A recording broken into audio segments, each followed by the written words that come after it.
Bonjour à tous, c'est Bière Forever. Merci de me rejoindre aujourd'hui sur ma chaîne pour un nouveau mode solo FanMed. Et aujourd'hui, je suis vraiment très content de vous présenter ce mode solo que j'ai mis, je pense, vraiment le plus de temps à développer et qui est celui pour le jeu de Solkind. Donc un jeu qui normalement n'a pas de mode solo officiel.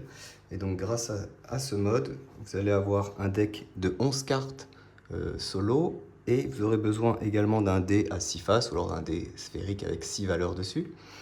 Et donc c'est tout ce que vous aurez besoin et vous allez pouvoir jouer comme ça à un mode à 2 joueurs. Donc pour la mise en place, vous mettez les ouvriers neutres comme d'habitude sur le plateau en tirant avec les tuiles richesse de départ les positions. Ensuite, la grosse différence que vous allez avoir dans ce mode solo, vous allez jouer contre le dieu du vent et de la tempête qui s'appelle Huracan, que l'on voit ici. Et lui, bon, vu que c'est un dieu, il a quelques petits avantages voilà, que vous n'aurez pas en début de partie et durant la partie. Donc, pour la mise en place, comme vous pouvez le voir, au niveau des temples, vous démarrez toujours sur la case blanche à 0. Alors que Huracan, lui, va avoir déjà une petite longueur d'avance sur vous. Il dispose de ce qu'on appelle la faveur des dieux, vu que c'est un dieu. Et donc, il va être à une marche au-dessus de vous, en mode normal. Si vous voulez jouer en mode facile pour démarrer, alors là, vous descendez tout simplement au même niveau que vous, ces 3 pions.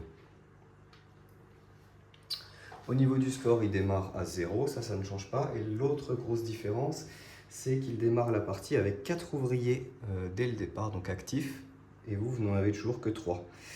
Voilà, donc ça par contre, dans tous les modes de difficulté, il aura toujours ces 4 ouvriers. En mode difficile, donc, il va démarrer avec 2 tuiles richesse supplémentaires, donc vous avez toujours vos 4 tuiles de départ. Vous en prenez 2, et les 2 que vous ne choisissez pas, vous les donnez à Huracan, donc il y en aura 2 de plus par rapport aux 2 de départ, ou là ici 3 parce qu'il joue avec une tribu qui lui permet d'avoir 3 tuiles richesse au départ. Mais sinon, voilà, il démarre toujours avec 2 tuiles richesse de plus, qui sont les 2 que vous lui donnerez et que vous n'avez pas choisi. Alors, autre spécificité pour ce mode de jeu, Huracan ne descend jamais sur les temples lorsqu'il quémande du maïs. Donc ça, on va y revenir, quand est-ce qu'il le fait. Mais voilà, il ne descend jamais sur les temples et il ne perd jamais de points de victoire que ce soit au niveau des prophéties, lorsqu'il est vraiment sur la premier niveau. Il ne perd jamais de points de victoire et il ne nourrit jamais ses ouvriers lors des jours de festin. Donc il ne perd également jamais de points de victoire puisqu'il ne les nourrit pas. Et une dernière petite spécificité, mais qu'on voit très rarement durant la partie, il est possible que Huracan ne fasse rien, c'est-à-dire qu'il ne pose pas d'ouvrier ni n'en reprend lors d'un tour, dans le cas où il ne peut pas effectuer l'action de reprise des ouvriers pleinement. Et ça, vous verrez, bon, je vous expliquerai, mais c'est très rare que ça arrive. Voilà, donc ça c'était vraiment au niveau des petites règles. Il y a tout qui est résumé, on va dire les règles, les rappels importants qu'il ne faut pas oublier, qui sont à la fin du livret de règles. Donc je vous invite voilà, à laisser aussi sur le côté lors de vos premières parties pour ne pas les oublier. Ensuite, donc, ce mode de jeu est compatible donc, avec l'extension tribu et prophétie, ou alors sans. Hein. Donc je vais vous expliquer voilà, durant la mise en place de la partie comment ça se passe. Donc, au début, vous mélangez le deck de 11 cartes, placé sur le côté, et à chaque fois que ce deck est vide ou au début de la partie, vous mettez dans la défausse la première carte sans la regarder. Donc c'est voilà, un peu pour avoir un peu plus d'aléatoire dans le jeu. Donc cette carte-là ne sera pas jouée. Ensuite, vous tirez au sort le premier joueur. Donc là ici, c'est mon pion premier joueur. Donc par exemple avec le dé, moi voilà, je fais un 2 et lui il fait un 5. Donc là, ça sera Huracan qui va jouer. Donc, vous lui donnez le pion premier joueur. Et donc ce qu'il fait au début de son tour, c'est qu'il va retourner une carte. Hop. Alors, au niveau de sa carte, il va d'abord regarder est-ce qu'il a, donc on va voir ses tuiles richesse hein, qu'il aura eu en début de partie, mais est-ce qu'il a 2 maïs ou moins dans sa réserve? Et si c'est le cas, et qu'il y a le logo maïs qui est en bas de la carte, ici, alors il va quémander du maïs gratuitement finalement, donc il va passer à 3 maïs de la réserve sur sa zone de jeu. S'il n'y a pas le logo maïs ou qu'il est à plus de 2 maïs, alors il ne fait pas cette action. Voilà. Et donc, quand il fait ça et qu'il mange du maïs, n'oubliez pas, il ne perd pas, il ne descend pas les marches sur les temples. Ok, donc là, imaginons que c'est sa première action. Donc, on regarde tout d'abord, lorsqu'on retourne la carte, quelle est la direction de la flèche? Est-ce que c'est une action de poser des ouvriers, donc la flèche vers le bas, ou une action de reprendre des ouvriers, la flèche vers le haut? Donc ici, c'est poser des ouvriers. Et donc ensuite, on regarde combien il a d'ouvriers disponibles sur sa zone de jeu. Voilà, sur sa zone, donc là, il en a 4. Donc, s'il en a au moins 2, il va lancer le dé pour savoir combien il va en poser. De 1 à 3, il ne posera qu'un ouvrier. S'il fait un 4 ou un 5, il en pose 2. Et s'il fait un 6, il essaie d'en poser 3. Donc, on lance le dé. Alors ici, il a fait un 2 par exemple, donc il n'en posera qu'un. Donc, pour poser son ouvrier, on regarde les priorités de gauche à droite et de haut en bas des différents trous. Donc, sur Yaxchilan, c'est la première où il veut se poser. Donc, imaginons, donc déjà, on va dire qu'il a quémandé du maïs, par exemple, parce qu'il en a, voilà. Je ne vais pas donner ses tuiles richesses de départ, mais voilà. Imaginons, il a ses 3 maïs. Donc, un ouvrier à poser sur Yaxchilan. Donc, qu'est-ce qu'il va faire? Il va prendre son ouvrier et il va le mettre donc sur la case donc la plus faible impossible. Donc là, le 0 est occupé par un ouvrier neutre, donc il se met sur la case numéro 1. Et donc, il doit payer un maïs pour cela. Hop. Et donc, si jamais il avait fait, imaginons, un 4 sur son dé, il va essayer de poser un deuxième ouvrier. Et donc, pour poser un deuxième ouvrier, il va essayer de le poser sur la roue suivante, dans l'ordre de priorité. Donc, ici, sur Tikal. Donc, il prend son ouvrier et il va le poser donc plus à gauche, ici 0. Et là, par contre, il paye le maïs nécessaire lorsqu'il pose plusieurs ouvriers. Donc ça, par contre, ça ne change pas. Donc ici, il doit payer un maïs supplémentaire. Et imaginons qu'il ait fait un 6. Il aurait posé un troisième ouvrier, mais ici, il n'a plus qu'un maïs. Donc il ne peut pas payer de toute façon les 2 maïs supplémentaires pour poser ce dernier ouvrier. Donc là, il ne le fait pas. Et si jamais il avait eu le maïs suffisant, qu'est-ce qu'il aurait fait? Il aurait pris son troisième ouvrier et il se serait mis sur le pion premier joueur. Hop. Donc il récupère le marqueur premier joueur s'il ne l'avait pas. Sinon, il le donne donc à moi. Et il récupère tous les maïs sur la roue. Donc ça, c'est vraiment la règle normale. Alors, autre spécificité au niveau du pion premier joueur, donc je peux vous l'expliquer maintenant. Si jamais il n'a pas le marqueur premier joueur et qu'il y a au moins 4 maïs sur la roue, alors avec son premier ouvrier, s'il fait une action poser des ouvriers, seulement s'il fait une action poser des ouvriers, avec son premier ouvrier, il va se mettre, quoi qu'il arrive, sur le pion premier joueur pour récupérer les 4 maïs et le marqueur. Mais par exemple, s'il y avait déjà au moins 4 maïs, mais qu'il est déjà premier joueur, alors il ne fera pas cette action, sauf si la carte lui indique de le faire. Voilà. C'est le seul petit truc aussi qu'il faut se rappeler pour équilibrer un peu la partie. Ok, donc il a posé ses 2 ouvriers. Donc là, c'est à moi de jouer. Alors moi, imaginons, je me mets, allez, sur palanque. Ok, j'en pose que 1 ce tour-ci. On tourne la roue. Comme ceci. Alors attention, les petits ouvriers, ils sont bien jolis, mais ça des fois, ils tombent. Ok, et donc ensuite, c'est encore à lui de jouer. Imaginons que cette fois-ci, il tire cette carte donc avec la flèche vers le haut qui est retirer des ouvriers. Donc cette fois-ci, vous voyez, ça change un petit peu au niveau du dé. De 1 à 4, cette fois-ci, il ne retire qu'un seul ouvrier. 5, il en retire 2 et 6, il en retire 3. Avec toujours cette règle de priorité où retirer l'ouvrier en premier. Et à chaque fois sur des roues différentes. Donc s'il retirait un ouvrier, alors est-ce qu'il en a un sur Yaxchilan? Oui, il en a un. Ensuite, ce qu'il faut regarder, c'est, vous avez dans le livret de règles, quelques spécificités au niveau des roues. Donc je vais y revenir tout de suite. Alors, c'est des règles qui sont donc prioritaires par rapport aux règles normales. Donc sur palanque, lorsqu'il gagne du bois ou du maïs, donc là j'ai oublié de mettre le bois et le maïs, mais voilà, je rajouterai. Lorsqu'il gagne du bois ou du maïs, il choisit en priorité l'élément qui est dessiné en bas de sa carte en cours. Donc là, si par exemple il retirait un ouvrier de palanque et qu'il a le choix entre prendre du maïs ou du bois, par exemple ici, et qu'il a les jetons qu'il faut, et bien là, ici, il aurait pris le maïs, par exemple. Si jamais, je vous prends une autre carte, Voilà, si jamais il y a le bois qui est dessiné, alors la priorité qui va donner sur du bois. Ok. Donc cette roue-là, elle est assez simple. La roue de Tikal, justement. Donc là, Tikal, c'est la rouge qui est ici. Alors, lorsqu'il gagne de la progression de technologie, Huracan avance d'un ou plusieurs niveaux sur la technologie prioritaire qui est aussi dessinée en bas de la carte. Je ne sais pas si on voit bien ici. Donc, vous avez la petite flèche qui dit sur quelle technologie il va avancer. Donc, il y a un peu toutes les technologies. Et il y a, je crois, une flèche où c'est indiqué d'avancer sur la technologie qui est la plus basse.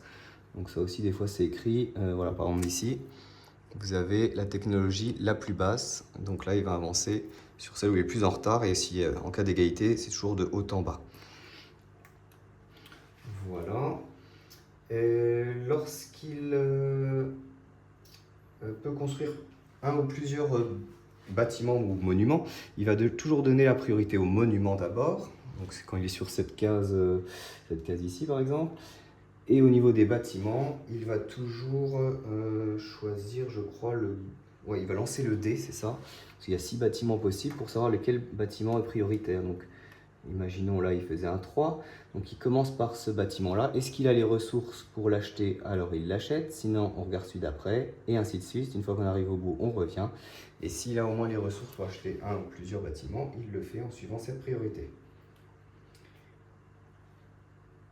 Et donc, oui, petite spécificité, il ne construira jamais de ferme. Donc ici en vert clair, il ne construit jamais de ferme puisqu'il ne nourrit pas ses ouvriers. Donc il n'a pas besoin de construire de ferme. Donc peu importe la ferme, il ne la construira pas. Donc ces bâtiments-là sont exclus au niveau des priorités.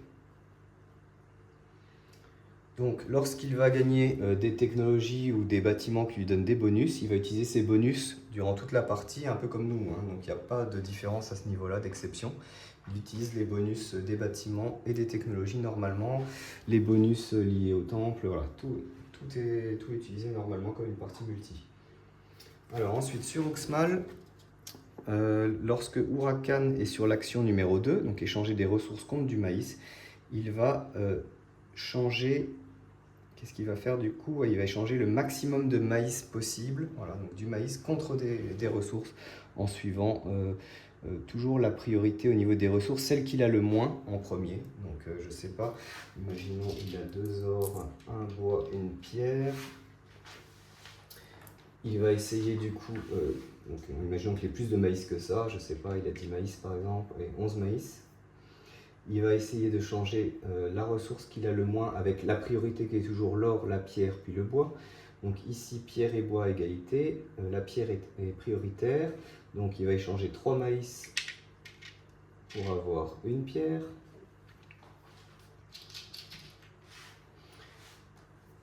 Non, je me suis trompé, pierre, oui. Ensuite, le bois qui devient ici en dernier. Donc il va échanger 2 maïs pour du bois.